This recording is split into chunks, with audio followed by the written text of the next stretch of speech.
ये आपकी class 9th का क्वेश्चन है, चैप्टर है क्वाड्रिलेटरल।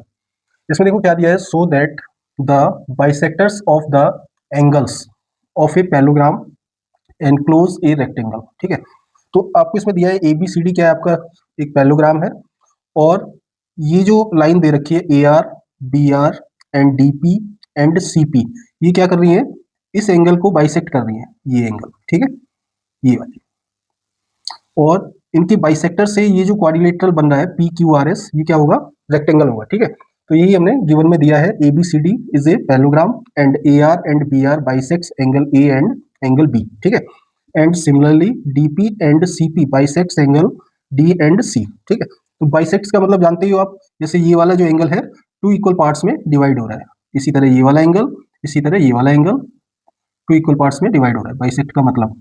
ठीक है, तो आपको दिखाना है P Q R S is a rectangle, ये जो छोटा सा क्वाड्रिलेटरल बन रहा है पी क्यू आर एस क्या होगा, रेक्टेंगल होगा। तो देखिए क्या करना है इसमें सॉल्यूशन में, इन फिगर सबसे पहली बात तो ये है कि ए बी सी डी आपका क्या है, रेक्टेंगल, सॉरी पैरेललोग्राम है, A B C D is a parallelogram. ठीक है, ये आपको क्वेश्चन में बताया गया है, गिवन है। ठीक है, अब देखिए ये अगर पैरेललोग्राम है तो हम बोल सकते हैं then angle D plus angle C equal to 180 बोल सकते हैं। रीजन क्या रखेंगे, को इंटीरियर एंगल्स। ठीक है, तो ये इसका सम और इसका सम कैसा होता है, 180 होता है। ठीक है, एंड एंगल डी का हाफ करें और एंगल सी का हाफ करें और इधर इसका हाफ करें तो कितना होगा, 90। ठीक है, तो देखो डी का हाफ और सी का हाफ, डी के हाफ को इतने एंगल को हमने 1 बोला और सी के हाफ को इसको हमने 2 बोल दिया। ठीक है, तो हम लिख सकते हैं angle 1 plus angle 2 equal to 90। ठीक है, इसको अभी हमने इक्वेशन फर्स्ट डाल दिया। ठीक है, इसके बाद देखिए इस ट्राइंगल में DPC, now in triangle DPC, अब सिर्फ इतने ट्राइंगल में आपको देखना है डीपीसी में, तो angle DPC plus angle 1 plus angle 2 equal to कितना होता है, 180। Angle sum property. ठीक है, एंगल सम प्रॉपर्टी होती है हमारी, तीनों एंगल का सम कितना होगा, 180 होगा।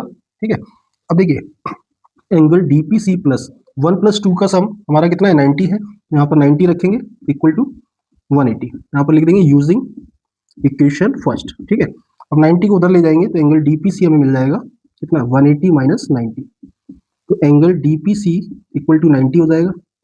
ठीक है, अब देखो डीपीसी का मतलब ये वाला एंगल हो गया, पी एंगल आपका 90 हो गया। अब इसी तरह आप ये वाला एंगल भी दिखा सकते हो, angle R, similarly angle S, similarly angle Q, तो ये चारों एंगल 90 के हो सकते हैं बिल्कुल इसी तरह से। तो यहाँ पर लिख दो आप similarly angle S equal angle Q equal angle R equal angle P equal to 90। It means P Q R S is a rectangle. बस इतना आपको करना पड़ेगा। ठीक है, ये हो गया कंप्लीट।